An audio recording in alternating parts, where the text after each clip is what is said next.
the product is a marketing tool and it's a sales tool. And a lot of people don't do that, and that's because maybe they're not thinking about it that way, or they don't have the bandwidth, or they don't think they have the bandwidth. But that's such a, if you're driving anybody into the product, you need to be thinking through that experience. There is no exact playbook for growth. People want to keep this secret. For the most part, companies are successful because they've managed to excel at one or two channels. I think a lot of times your growth is dictated by the market. Word of mouth, though important, does not work when you don't have any customers. I'm Dave. You get ready to scale or die.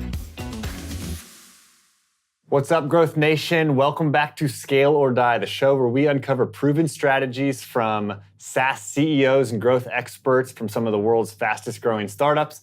I'm your host, Dave Rogomoser, and today we've got special guest Casey Armstrong here. Casey is the CMO at ShipBob and the former VP of marketing at BigCommerce. And he's my new friend. He bought me a coffee when I moved into Austin a couple months ago. And so grateful to have you here, man. Thanks for coming on. Thanks for having me. At 6'3", I don't often feel short. And then when we met, I was like, oh, wow. I didn't even think you were tall. Exactly. I'm 6'8". Those people, people watching this don't know. I had to get on my tippy toes. So nice to be here. Thanks for having me. This is an awesome space. Sweet. Yeah. Great to have you. So tell us a bit about what does ShipBob do? Yeah, so ShipBob is, at a very high level, trying to bring Amazon level shipping and fulfillment and logistics to e-commerce businesses of all sizes. So whether you're selling, shipping a few products a month to thousands of products a month, we can bring same, next, and 2-day shipping to e-commerce companies of all sizes. And we have fulfillment centers, currently 5 right now, LA, San Francisco, Dallas, Chicago, New York.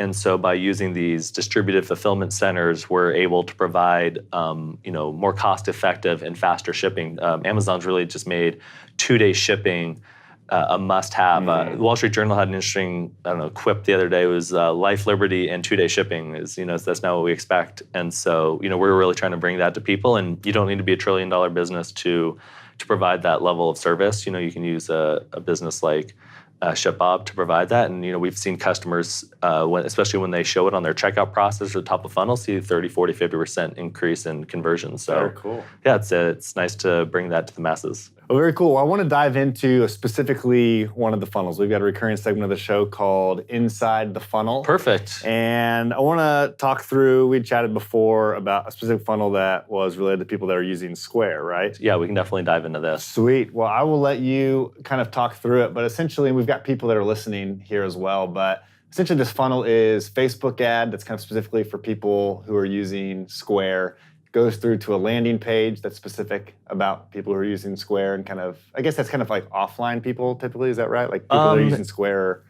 Square actually has like an e-commerce solution as well that I think they've kind of put on stall for a while. Okay. But yeah, most of these people are using it for their point of sale solution and selling offline. Cool. Okay, so Facebook ad to landing page and then into the sign up flow. But yeah, just kind of walk us through why you think certain elements work, like why this specific funnel was one that you brought up as a real successful one. Perfect. Well, let's go back. Oh yeah, so here we are. I don't know how old this ad is. Old. This is the most recent one I could find. 2 years old? Okay, we'll cool. assume there's newer ones. Yeah, there are newer ones. Because we actually, let's just say we tested this, and then we would test like call outs of like maybe stats that customers have. So this looks like a fake customer, but sometimes we'd often use like a real customer. I think like, what's their name? RC something another. They were a BigCommerce and Square user. Okay. So we tried to test that with like call out stats. Like it'd be like whatever, like 181% year-over-year growth. Just like what would work better top of funnel, and then how could we align that to to the landing page. And so we'll just call this a standard Facebook. And would you drive a lot of people into this funnel through Facebook, or would you also have all your channels a lot of into it? It depends. I think we were doing some probably SEM as well, and of course trying to rank for different like maybe broad POS e-commerce terms and stuff like that. Okay.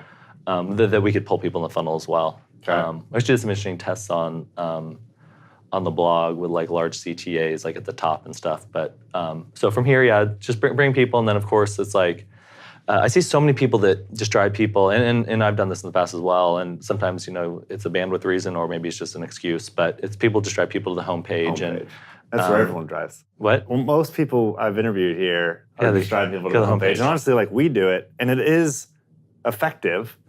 But then you get like certain segments like this. It really makes sense to have a landing page. Yeah, I guess it also depends on like how much volume are you even driving. So is it worth it? And also, Square was a very strong partner of BigCommerce's as well, and so there's value there as well. So they see that you're kind of going above and beyond, and it just helps to develop more rapport because certain partners can be so helpful, both in the short term and the long term. And so here, of course, it's 15-day free trial. We did some things here, especially with like the free trial. So we test different CTAs, of course, and this one's not center aligned, like I mentioned prior. We have some others that were more center aligned that we would test, and these people were often not really doing much, if anything, online, and so it was definitely more of like a small business focus here. There's nothing mind-blowing about this page. This is a really native integration you guys are trying to put this together. So BigCommerce did a lot of things really well, but just like the native integrations with companies like Square or Amazon or Facebook, just really trying to take those to, truly like a world-class experience. That's awesome. Okay, so they click start your free trial on this page, and they get taken into a really clean sign-up flow. I was honestly impressed as I was looking at this. You just ask for the email address up front, start your free trial, which I was thinking, okay, that's all that they're going to ask. But then you go to kind of a second form that asks a lot more information. How did you guys think about this sign-up flow when they come through? Especially if you go back one. So what's interesting here, of course, we're trying to like reduce some friction to get people.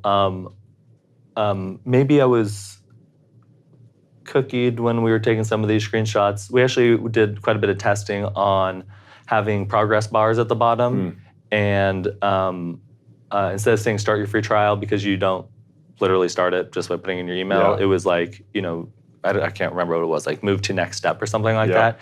And actually those changes provided a pretty significant lift. Oh, cool.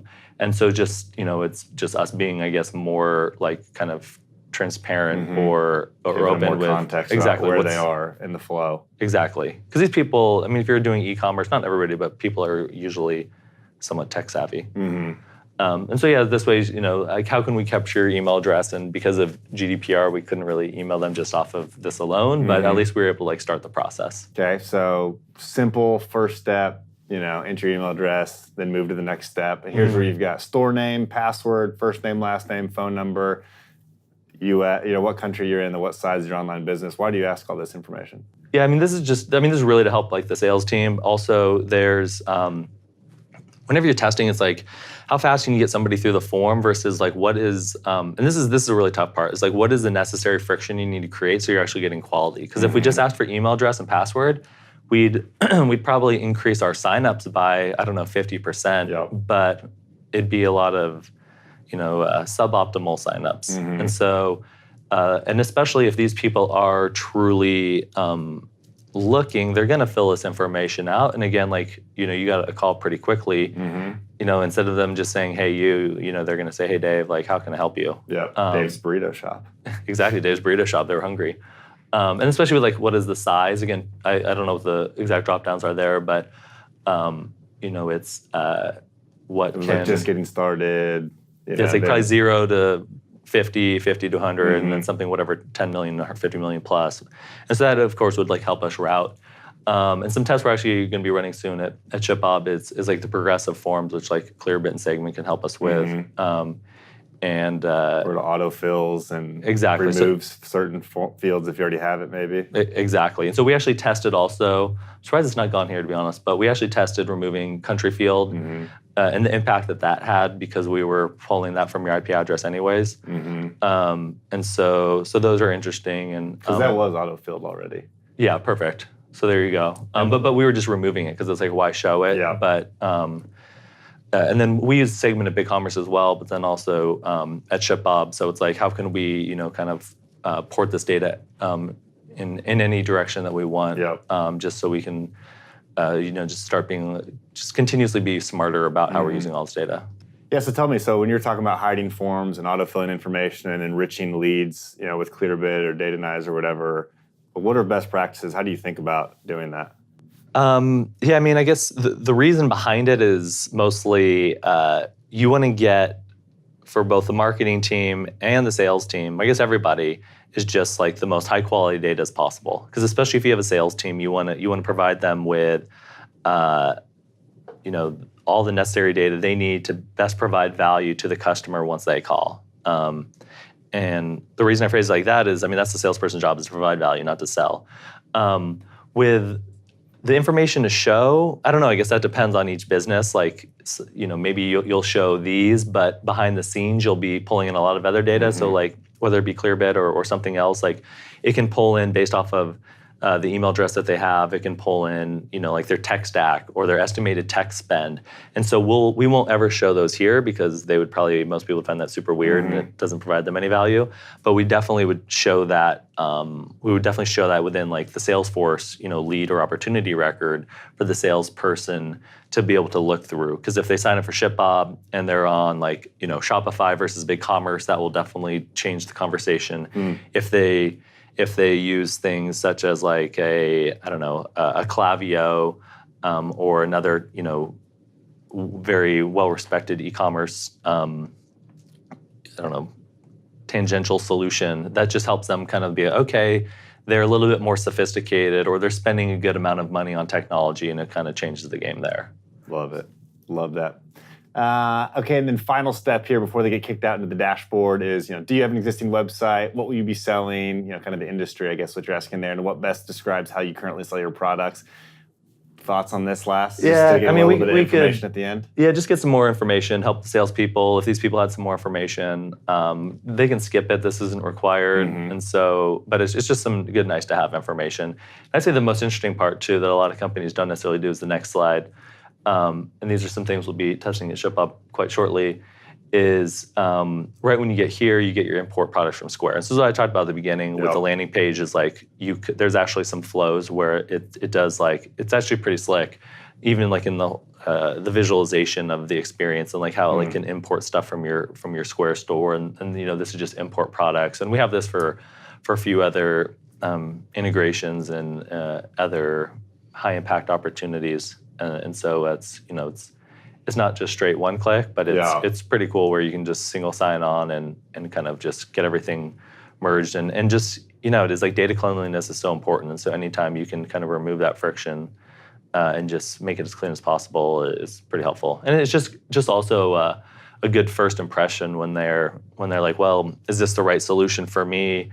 This is it's at the center of my e-commerce business, and then to show them this type of like sophistication and ease of use out of the gates, it's quite helpful. That's what I liked about it. I feel like the whole flow felt very specific to like a Square user. It felt all very seamless. You into the app, and it's actually like import products from Square is right there. Like, it seems seamless, and I think as marketers, you can't just dump them off into the dashboard and then like say your job is done. Yeah, you got to get them activated. I think that's what a lot of people don't think through, and again, I'm very glad that our CEO at ShipBob actually kicked this off before I joined, is building out like a true product growth team where they actually have revenue KPIs, and they're trying to create the most seamless experience in the product. And the product is a marketing tool and it's a sales tool. And a lot of people don't do that, and that's because maybe they're not thinking about it that way, or they don't have the bandwidth, or they don't think they have the bandwidth. But that's such a, if you're driving anybody into the product, you need to be thinking through that experience. And again, I don't know what the default state cool buzzword is, but if you send people into like this like zero, it's like with like LinkedIn. I haven't signed up for that in forever, but if they dumped you into this like empty profile versus asking you a couple of questions along the way, or a lot of people just pull information from, I think Slack does this. They'll pull like if you use your Gmail address or your business address, they'll find profiles you have elsewhere to at least pull in a picture and like your name and some other information. So at least you're not thrown into some like blank state and you're like, what the heck do I do now? Yeah, well, I love that. I love the whole seamlessness of that flow and how it kicks them right into importing their products. And I can see how if you're using Square, you'd feel like this company already knows me and like this is built for me. Not like I'm trying to hack together like my situation with BC. So very cool. So I want to talk about team here kind of last. And I think a lot of people listening are, the single marketer at their team, or they got a small team of 3 or 4. You just moved over to ShipBob, and I think you guys have, 5? A team of 5 right now? Yeah, like 5 or 6 marketers. 5 or 6 marketers. How do you think about building a team? Because I think a lot of people listening to this, have a couple people on a team and are looking to grow that growth marketing organization. So how do you think about putting together a team? So I get to oversee all partner and biz dev. So that's like another role. And then there's an inbound sales team, which is like 5 or 6 people that currently kind of dotted line into both marketing and sales. And then I mentioned there's that product growth team, which at least as of today doesn't report into marketing, but that definitely could report into marketing in like the not too distant future. And so, that's marketing, that's biz dev, that's sales, and that's product. And so those things all, I think as marketing evolves today, like those are 4 functions, and there's more that could just all, they could all roll up into marketing, and it would create a very, I think, seamless marketing and sales process, and especially a company like ShipBob that has a lot of salespeople. Here it was, the current team members focus on content and SEO, demand gen, marketing automation, all of the digital channels, and I don't think I'm forgetting anything. And then some of like the web dev stuff. And then of course there's then there's a product and biz dev team, which works very seamlessly with them. The roles that I'm opening, which are, I think just went live like yesterday or something, it's ramping up more people on the digital front. What does that mean? So like the paid channels, so SEM, possibly paid social, some like the CRO work, or conversion rate optimization work, and then some partner marketing people, especially what's interesting with a ShipBob is the average customer value is pretty high, and so on a yearly basis, it's pretty much always at least it's pretty close to like 5 figures, and we can have 6-figure and up to 7-figure customers per year, and so just the partnerships can have such a big impact, and so that's both on like the technology side, so that's integrating, that's partnering with like the BigCommerces or Shopify's or ShipStations of the world, and on the agency front, so those are e-commerce focused digital agencies, end-to-end e-commerce agencies, maybe like design and development agencies, and so anything we can do with them to help us to provide value to their customer base or potential customer base, and vice versa. And so anyway, so back to digital, then there's the partner side, bringing some more people on like the demand gen side to help support, because and there I'm being pretty broad, but that's both driving creating that demand top of funnel, but then also nurturing it. And so because somebody needs to own all of the customer marketing. What do you do when people are in your trial process? What do you do afterwards? What do you do if they make certain changes? It's the holiday season, which is when e-commerce stores make 30 to 50% of their sales. So what's value we can provide there?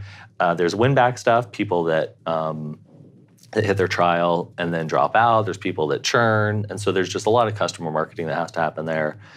Do you have any designers or engineers? So a designer/developer role is also open. We fortunately had an amazing one at BigCommerce. He's still there, who could also do video.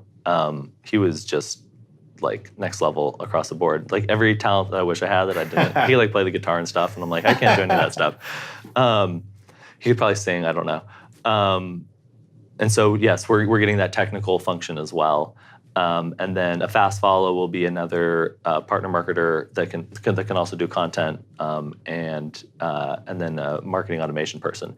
And so something I always look for in people is, because sometimes people want very specific people, you are the SEM person and you are the SEO person, but if you can't do, you should be able to knock your channel and maybe another one out of the park. But if you can't do a handful of others, at least pretty well, I don't really see a place for you, even in a company like BigCommerce where there's 40 plus marketers, or ShipBob where there's, let's say, with all these open roles, 10 to 12 marketers.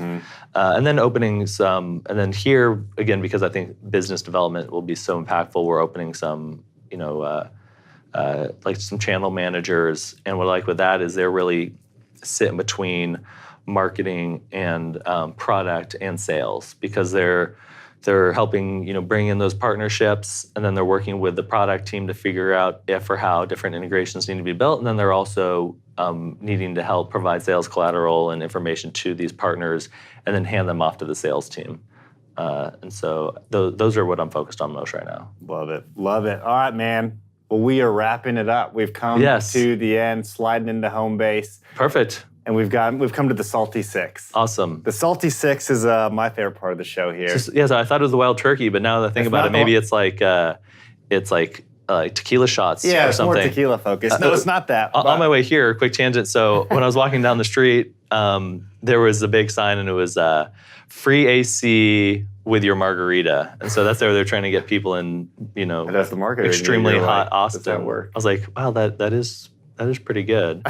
So all right, well, this doesn't have any tequila, but maybe after this. Awesome, let's go for it. Nice. So this is 6 intense rapid fire questions. Okay. They aren't that intense, but for us to get to know you a little bit better. Perfect. Sound good? All right, so first one, what do you do for fun? Well, now I have 2 little boys, so they're both, one's 1 and one's 4. And so I get to, after trying to be like serious and professional all week, or all day, I should say, I get to act like a little kid with them. Go wrestle. Exactly. Mess around with them, swim in our pool, go on hikes. And then I need to do it more, but I like to, just get outside and well, I actually do a lot of this, but get out and hike around Austin and everything. I get to travel quite a bit, and then play basketball and volleyball when I can. Love it. What's the best business conference you've ever gone to? Business conference. So the way I view the business conferences is, you're getting like longer answers than you probably wanted, is where the most value I've ever seen from those is it's regardless of the business conference, it's how can you get the most value like for yourself, for your company. And so something that I've done that I enjoy is like the night before business conference, host like a happy hour or something like that. And so it's just such a great way to meet people that you've always wanted to meet. And so the speakers are often coming the night before, or there's other cool people coming to the event, or there's friends of yours that live in different cities. And I mean, what's happy hour cost? And most of the time people will just pay for stuff on their own, but like you spend $100, $200, $1,000 or something on a happy hour, you get 10, 20, 50 people that you haven't seen in a while or have never met before in a room that's like perfect. The shaking hands and meeting cool people, like, so regardless of event, I think that's... So you bring the hype to whatever conference you're going to. Well, I mean, sure, we'll say that, but I don't know if that's the case, but at times it's a fun thing to do. Cool, love it. What podcasts do you listen to? So I listen to, I'm blanking on what he calls it. Patrick O'Shaughnessy has a great one on finance and investing. And he just, I love trying to find things that are kind of like tangential to like the world that we live in all the time. And he has just some great people. He has the former GM of the Sixers that really brought like the sabermetrics movement out there, and a handful of other that are just like next level. And then I listen to, I've recently got sucked back into the Bill Simmons world, so I listened to his. He's had some just unreal guests. Like he had, I'm listening to the one he has with Matt Damon right now. Yeah, and, I almost started that one yesterday. It's good. And then there's one with Steve Nash prior, and like they just get into, because Bill will say something, and I say Bill as if I know him, but what's up, Bill?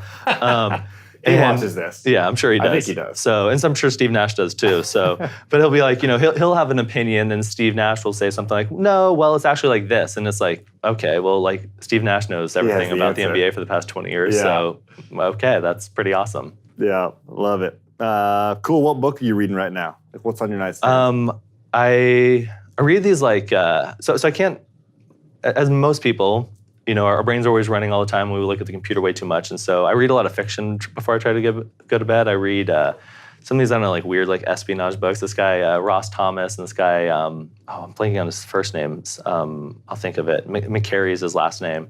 He actually used to be like a deep cover guy, and then he wrote fiction. And then I actually just finished this book called something, what was it called? Something Moon. It was basically about how the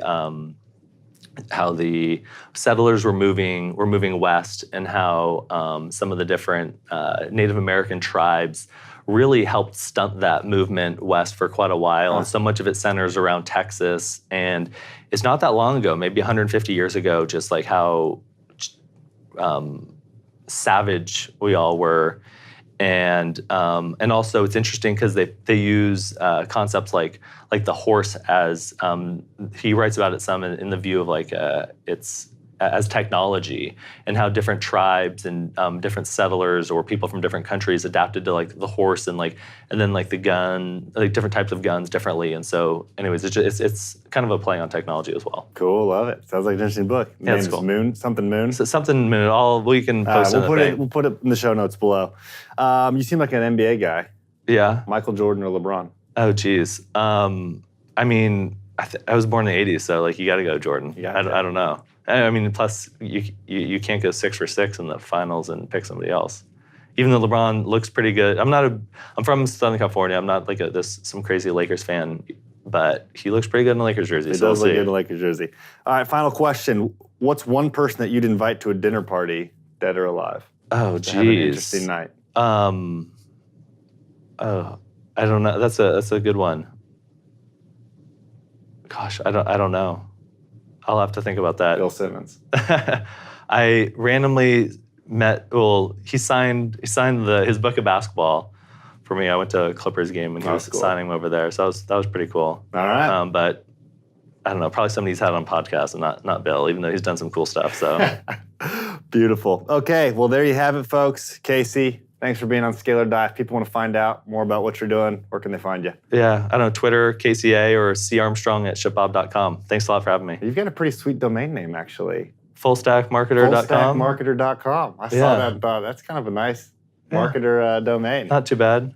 I bought some similar ones for pretty cheap, and somebody was like offered like 5 figures for one, and I'm like, okay, I don't know why he bought it. So there we go. That's domaining. Awesome. That's where the money's at, not Next crypto, episode, domaining. Next episode, come back, talk about domaining. Exactly. So, cool, man. Thanks for being on. Thank you. Yeah. All right, folks, thanks for watching. We will see you at the next episode.